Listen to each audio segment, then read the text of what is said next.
Welcome to day 281 of our BU 365 day challenge. Sharon Horne-Ellstrom here. Today we're talking about the death paradox, and I think it's really interesting. I looked at my book this morning and I didn't do anything yesterday to prepare for this particular death paradox idiom. Not idiom, it's a paradox. All I did was write down the day it is, and then it's my brother-in-law's birthday, and then the paradox. And I guess I didn't write it down first. I didn't dive deeply into it for a lot of reasons. But what I will do today is I'll explain what the death paradox is. I'll explain my personal perspective on it and my personal experience with this, because I have had a death experience.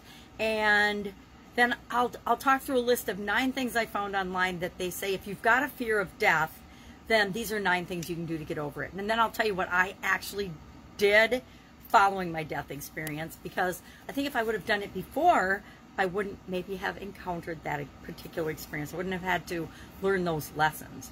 So the death paradox, when I was, I'll tell you the story. I'll tell you the paradox and I'll tell you my story. The death paradox says that the more afraid you are of death, the less likely you are to really live your life, right? The less likely you are to live. So the more scared you are of dying, the less risks you'll take, the more things that you'll do or say yes to, and that means you're not really living your life to its fullest. Well, in 2010, I literally dropped dead. I came out of a city council meeting, was walking back through one of my businesses, and had a sudden cardiac arrest and died. Lucky for me, I went down right in front of the restroom, and the bartender at this particular business had gone to the bathroom and was walking out and nearly stepped on me. Well, he knew CPR, so he started helping me. He had one of the patrons call 911, and again, lucky for me, there was a first responder having dinner right across the street. So he ran across the street and helped until the police car with the defibrillator and things could get there and jumpstart my heart. So following that, there was a whole lot of stuff that went on. I didn't know, just hearsay at this point, because I was out. I was gone. I was done, revived, but in a coma then for quite a while, and frozen, and all kinds of really interesting technological stuff that I never dug a whole lot into because I really didn't want to know. Now, I was 100% not really living my life, but it wasn't because I was afraid of death. For some reason, I've never been afraid of dying. I'm one of those people that it never even crosses my mind. I always wondered why I only had half a lifeline, and now I know, because at the halfway point, I like to think it's a halfway point, and I'm going to hang around a lot longer, but maybe not. But my point was, I've got a broken lifeline, and I didn't know why, but now I feel like that answers why I had to have this experience to get my life back on track.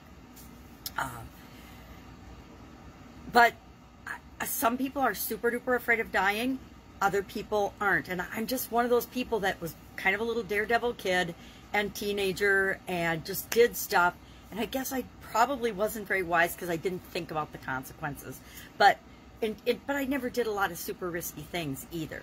So in my growing up and in my experiences, I was at the time that this event happened, I was not being myself. I was living for all the other people around me and in my life and doing what I thought I should do. And some things happened, and it wasn't just in one area of my life, it was in several areas of my life that were traumatic and devastating. And all of that combined to put me in a position, probably for the first time in my life, where I felt like I didn't know what to do. I didn't know what to do. I didn't know what the right action was to take. And after this all happened and I woke up from the coma, I spent a lot of time, and I mean, not just a little time. I was in cardiac rehab for 6 months, and in recovery for 6 months from this event. So I had more time on my hands than I'd ever had to think about and learn and consider and study and try to figure out what had led me up to that point, because I was so grateful to still be here and still have my cognitive abilities. The vast majority of people that go through an event like that I've had, most don't survive. It's like a 93% survival rate, and of those 93%, only about 7% come out totally unscathed, at least in this, what my doctors told me, 6 to 7%. So I'm hanging in here. I'm doing pretty darn well, I think, and I'm grateful for it every single day. But I did have to do a lot of personal work on myself and understanding myself following that event in order to be okay and to still be here. There's all kinds of statistics that say, you know, within 3 years of an event like that, this % of people die. Within 6 years, this % of people die. But they always say, if you don't make massive lifestyle changes. So to me, I heard, if you don't make massive lifestyle changes. So to me, that meant I needed to make massive lifestyle changes. And I did make massive lifestyle changes in every area and aspect of my life. And that's when I really reconnected with the 9 areas and aspects of the life framework and said, okay, yeah, I've been going through the motions of these, but I haven't really been living them to my fullest potential. So that's when I got very interested in annual challenge, is continuous improvement. And really personally, you know, I'd always been involved in and into continuous improvement in my corporate and my business life, but not in my personal life. I mean, if we don't take care of ourselves first and foremost and our health, nothing else matters. Nothing stops you faster in your tracks than dying, of course. But besides that is having a serious illness or something wrong with your body. That will stop you, and all of a sudden, not paying attention to your health becomes your #1 priority. So the death paradox, again, says the more afraid you are of dying, the more afraid you are of death, the less likely you are to really, really live your life. So what are some ways, according to the internet, of course, that says you can get over a fear of dying? There's all kinds of ways that you can get over a fear of anything, and fear of death is just like a fear of anything else. The probability of it happening is, here's the thing with death, we're all going to die. It's inevitable. But there's no point being afraid of it because it's going to happen. We have very little control over when it's going to happen. I mean, I used to think that if we, you know, if people were careful or if they did certain things, they were less likely to die. But I am now of the mind that when it's your time and you're going to go. And we don't know how we're going to go, but something's going to happen and you're not going to be here in this realm and on this planet anymore. So what are some ways to overcome this fear instead of letting a fear of death or a fear of anything else have a negative impact on your life? Maybe you have a fear of public speaking. Maybe you have a fear of heights. I had a fear of heights. When I was a little kid, I fell off headfirst from a jungle gym. I was hanging on a jungle gym and I slipped out and fell and landed on my head. And so from that point on, I never had a fear of heights until then. And then I was afraid of falling and afraid of heights. And it took me a long time to overcome it. And the way I overcame it was by having to go up in high places. I had a job in corporate America where we had, it was a big industrial bakery, and we had a flour silo that was hundreds of feet high. And so in order to inspect it, every once in a while I had to climb up this giant ladder to inspect the flour.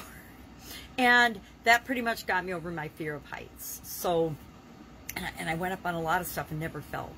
Now I can walk across the floor and wiped out on my granddaughter's toys the other day. And my daughter's like, "Are you okay?" I'm like, "I'm fine, just embarrassed." So what are some ways to overcome a fear of death or, like I said, a fear of anything else? #1, exercise. When we move our bodies and change our physiology, it reduces our fear of anything. It increases our confidence and our ability, our belief in ourselves and our capability, so we're not afraid of things as much. #2, meditation. I love meditation. I have my own take on meditation. My meditation is focusing on my breathing in a quiet space and just breathing and letting my mind think, or emptying my mind or being present in my body. But there's all different types of meditation. If you've never meditated, highly recommend it. And keep in mind, you do what feels right for you. It doesn't have to be anybody else's complicated, convoluted practice. #3, talk therapy and support. Sometimes if you get involved with a group that has the same phobia as you, or with a facilitator who's recovered from the fear that you have, that will help you overcome and get through it faster. They'll have more strategies and ideas. You can learn what's worked for other people and then try that for yourself. #4, change your habits. A lot of times we have habits that are not good for us, and they undermine our confidence and our ability to believe in ourselves. And so if we change some of those habits, if we create more good habits, replace bad habits with good habits, that can positively impact our level of fear in every area and aspect of our life. #5, learn to spot when and what type things make you anxious. Now, we all have this internal guidance system and these feelings and our intuition to warn us about danger. And if we listen to that and act accordingly, then chances of us dying are reduced. At least that's what I think. You know, if we never want to get shot, we don't go to places where we could possibly get shot. Now, that is aside from random psycho shooters, right? Because we have no control over that. But if we listen to our intuition, we won't go to that McDonald's. We won't go to that mall. We won't go to whatever, that theater or whatever, all the craziness that's happened with mass shootings. So learn to spot when you're anxious, or when you get those spidey senses or that tingling in your neck or your back that says, take another route, go another way, etc. There's something called exposure therapy. I have no idea what that is unless, you know, they do mock death situations or something in exposure therapy, but that supposedly can help with the fear of death. Number 7, seek professional support and help if necessary. 8, get therapy. And 9, consider medication. Some people need medication for anxiety. And if that helps you, then use it as a tool to overcome a fear, and then you can always wean yourself off that. I'm a believer in medication can be a great tool for the short term. It shouldn't be something that we have to take our entire life. Although I'm not the great example of that, because I do take a beta blocker for my internal cardiac device since my sudden cardiac arrest. I don't like it, but I take it because I know that I need to do it. I tried not to do it for a year, and it ended up cranking my blood pressure, and then I had to do all kinds of things to get my blood pressure down so I wouldn't have to take another medication. So, death paradox, our action item today is on a scale of 1 to 10, 1 being not really afraid at all, 10 being scared to death. That's our idiom for today for Supersize Your Business. Where do you fall on that spectrum right now today? How afraid are you of dying? And then think about if you're 5 or above on that. You know, if you're average, a lot of people have a little inkling about, I don't really want to die, but they don't let it impact their daily operations, their daily living.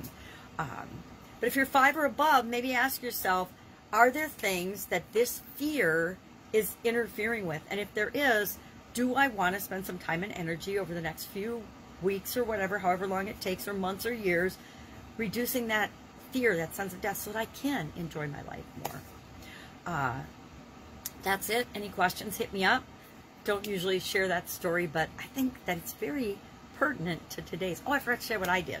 What I did after that experience was and I think I did say it, I spent a lot of time and energy really getting in touch with what was right for me and what I needed to be doing in each of those areas and aspects of my life: physical, mental, emotional, spiritual, financial, relationships, contribution.